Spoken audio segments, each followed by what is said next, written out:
Dead Air Studios presents The Pain Chaser 1, Ambuscade, by Patrick E. Malloy, read for you by the author. This recording is released under a Creative Commons 4.0 license, so feel free to share it with your friends or enemies, but always give appropriate credit.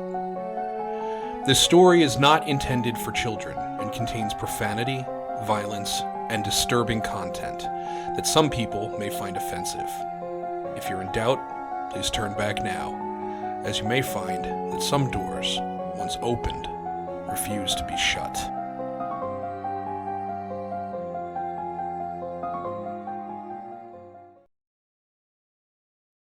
Two.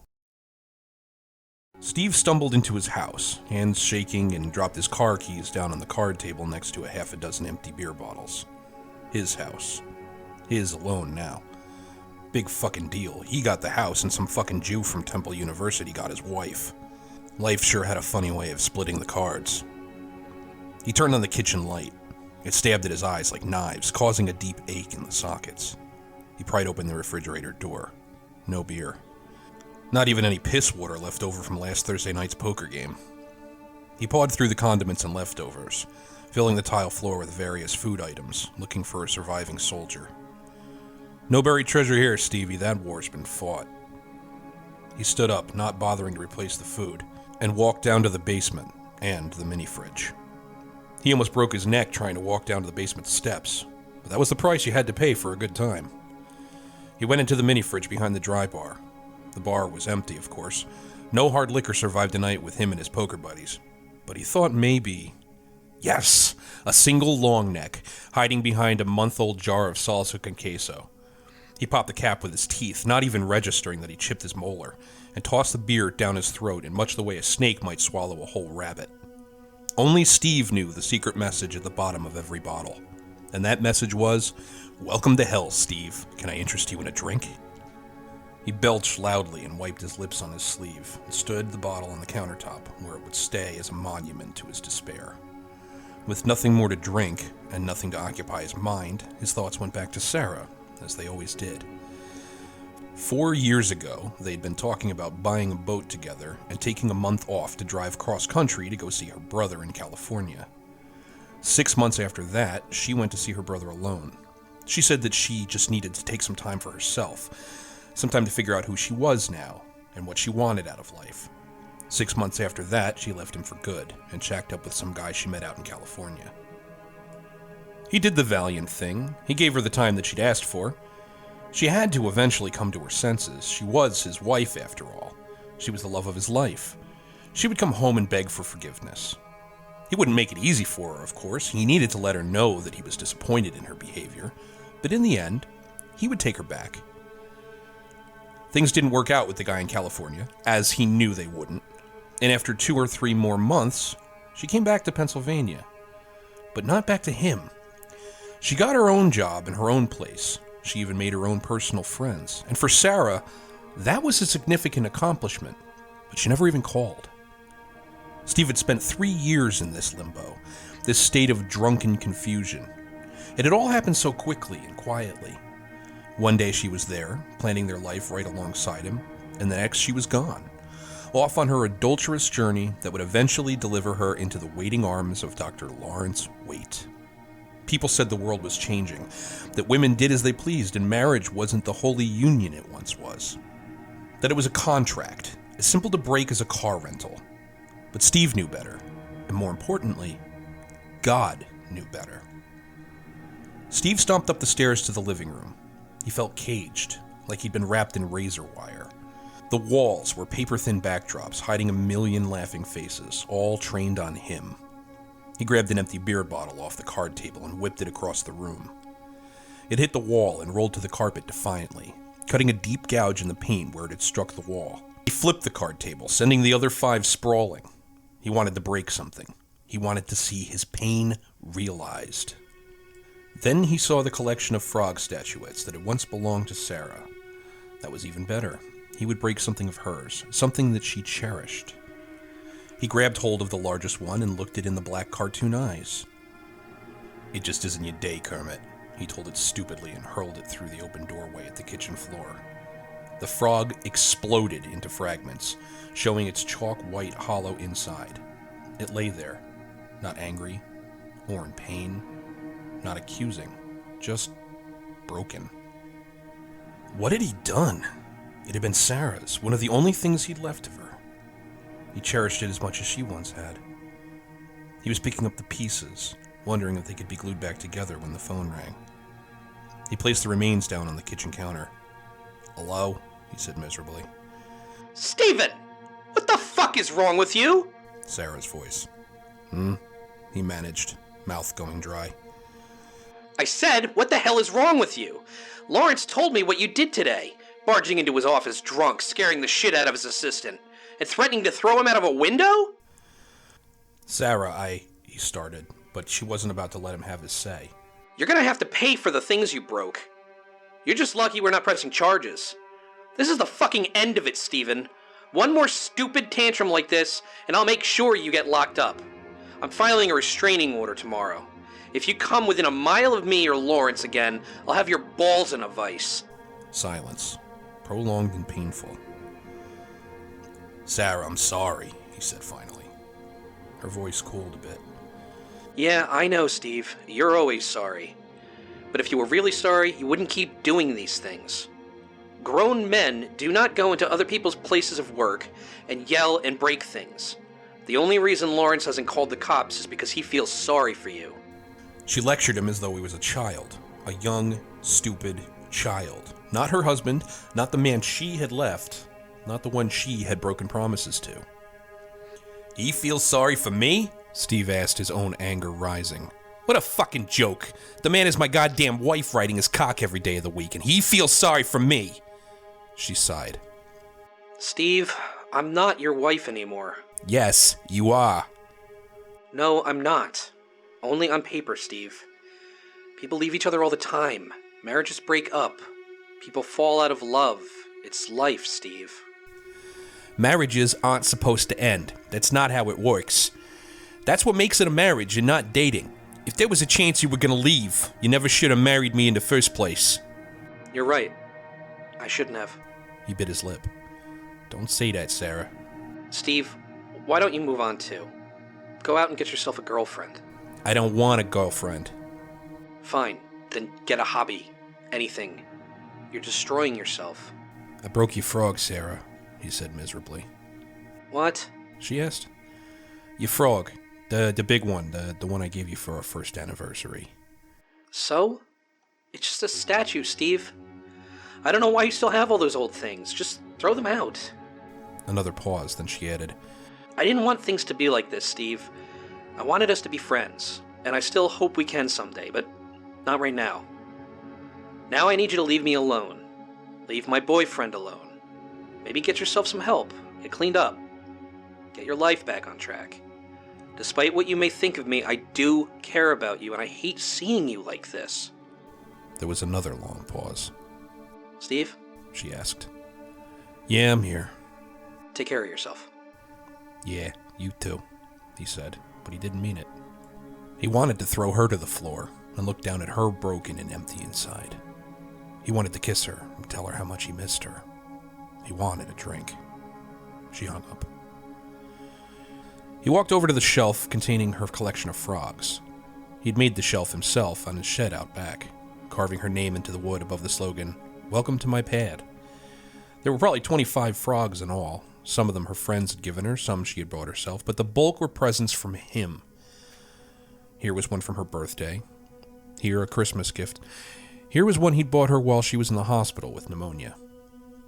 He balled his hands together like a volleyball player returning a serve, brought them high above his head, and then crashing down into the shelf.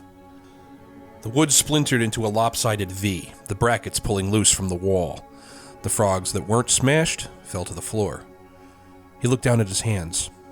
Both had been cut open, and the blood was running down his wrists. He walked to the bathroom and leaned over the sink, taking a deep breath, watching the blood trail down his hands and into the drain. He stared for a minute before washing the wounds clean. He bound them with some gauze and medical tape he found in the medicine cabinet behind the mirror, and then looked into the mirror itself at the man who was staring out from within. His skin looked pale, and he had dark circles under his eyes.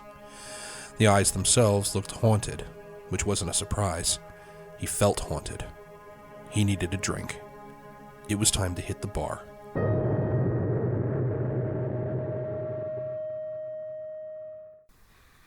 The bartender, a pretty little blonde thing with tattoos and a pixie cut, wondered if she should even be serving the big man. One of the bar's rules was never to serve someone who had obviously come in drunk. But he was also massive, and she didn't like to make waves. He looked like he could make big waves. What can I get for you? The blonde asked Steve, avoiding eye contact shamefully. A shot of Jack and a Bud, he said. She nodded and shuffled off to get his drinks. The bar was reasonably packed. Sarah had told him to find a girlfriend. He laughed to himself. Even if he wanted to, the crowd here was half his age. The jukebox pumped out some heavy metal band he didn't recognize. Not only did he feel out of place, he felt displaced from time. The blonde returned with his drinks. Her eyes fell on his bandaged hands when he paid her, but she looked away quickly. He watched her go, feeling a wave of contempt at her nervous glances.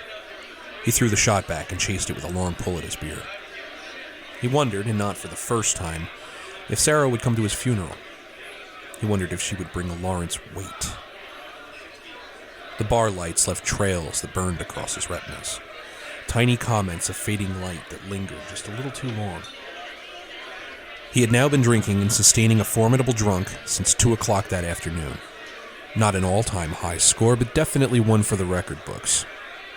He pushed his empty glasses forward for the bartender to see, the universal sign for a refill, but the bar was full, and she didn't even seem to notice it. He could hear the sound of many voices talking at once, blending into an unearthly chatter that no longer even sounded like human speech. The voices of demons.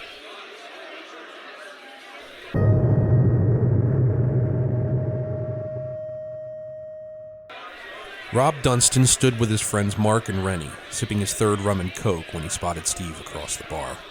He cringed, hoping Steve hadn't already placed him, and turned to face his back to the bar.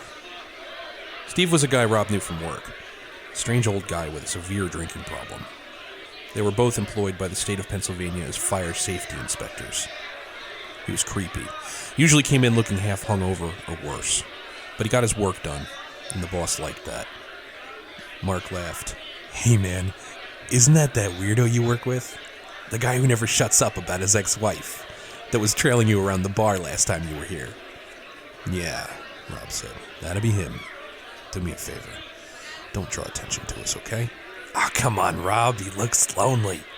I'm gonna invite him over for a drink, Mark said with mock concern. Shut the fuck up, man. Rob turned away and noticed a pretty Asian girl in a long black dress, sitting with a group of other women at one of the round tables that surrounded the bar itself. Her long, dark hair fell over her shoulders like a straight curtain, and her black eyeliner circled her almond-shaped eyes, curling up at the corners in a way that looked Egyptian. Rob elbowed his friend. You can invite her over if you want, though. Mark looked over his shoulder, smirking. Doesn't look like I have to, man. She's coming over. Sure enough, she'd noticed him as well and was walking their way.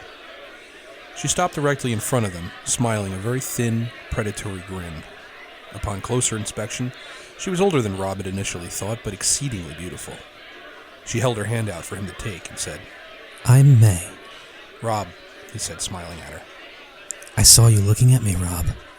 How could I not? You're gorgeous. Can I buy you a drink? Her smile warmed. Sure. What are you having? Rum and coke. I'll have the same. Her accent was adorable. Rob had always liked Asian women. He was a pretty tall guy, and he loved the way that petite women felt in his arms. Like something fragile, something that needs protecting. Their drinks came, and she never broke eye contact with him. An act which made her seem very confident, but also made Rob feel a little nervous. She cocked her head, sipping at her drink, and asked, If I'm wrong, this may sound a bit strange, but are you the absolution guy? Rob laughed out loud. He hadn't heard that in a while. Yeah, I am.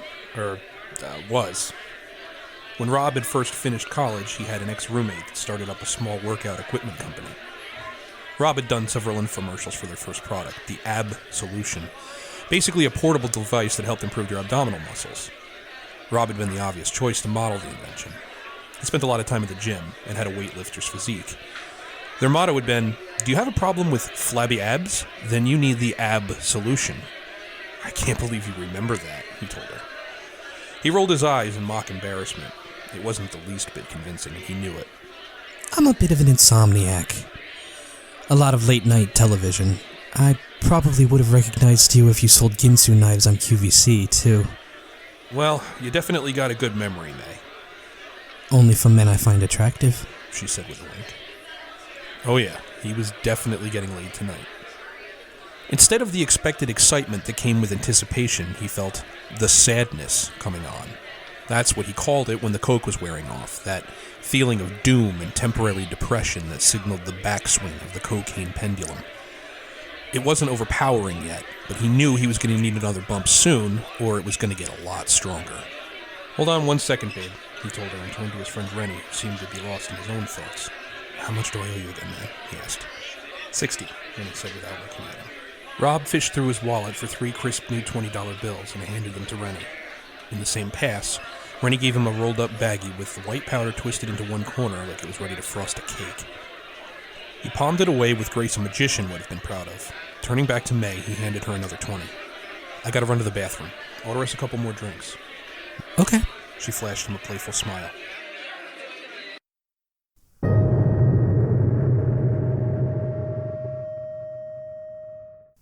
In the dimly lit bathroom, he took a quick piss.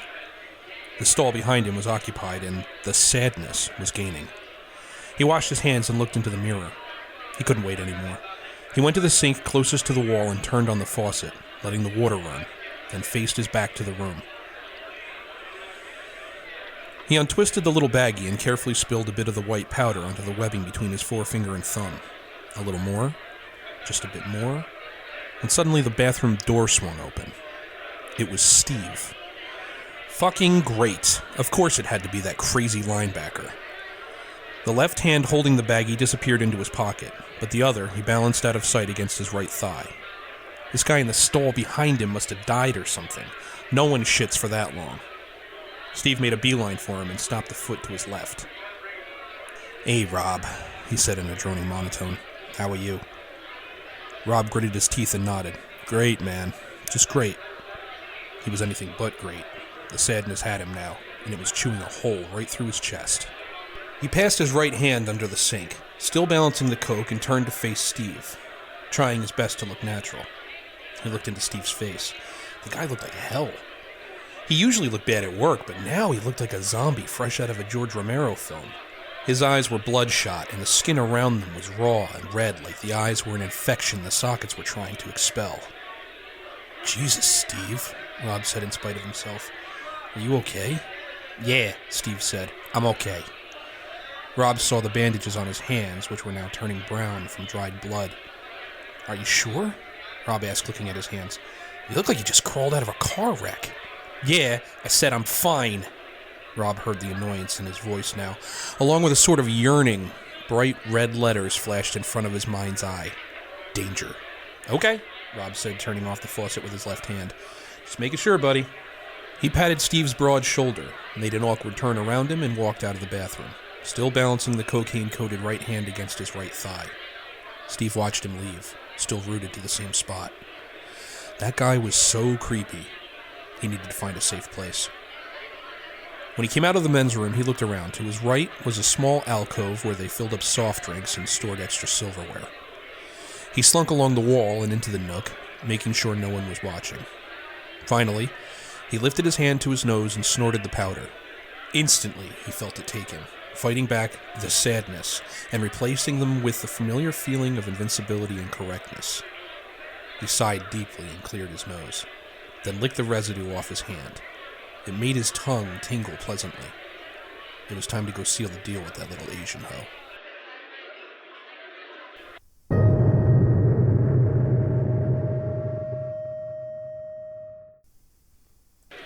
Rob returned to his place at the bar, feeling much more himself, much more in control. May handed him a fresh drink and smiled at him. "So tell me, Rob," she asked, her eyes smiling. "what do you do?" "I'm a fire inspector for the state." "No, that's your job, Rob." I asked what you do. She corrected playfully. What is your passion? What defines you as a man? Rob raised an eyebrow. That's a deep question. I don't fuck around. Well, I'm not really sure how to answer you, he said. Try, she invited. He thought for a minute and finally answered, I'm an explorer. I live to experience. She nodded. Good answer. So I pass? He asked. You pass. She said, stirring the ice cubes in her glass around with her straw. For now.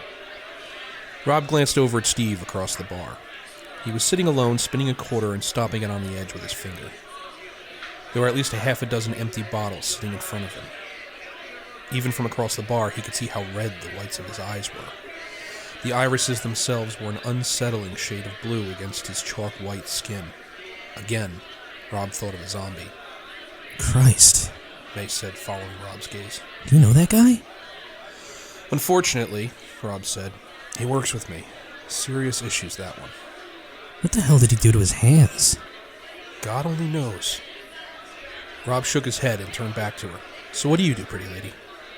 I help men like you, who aren't sure what it is that they do. It's a service that more people should offer. She winked. And if they're lucky, I also give them something new to explore. I like your answer better, he said. I knew you would.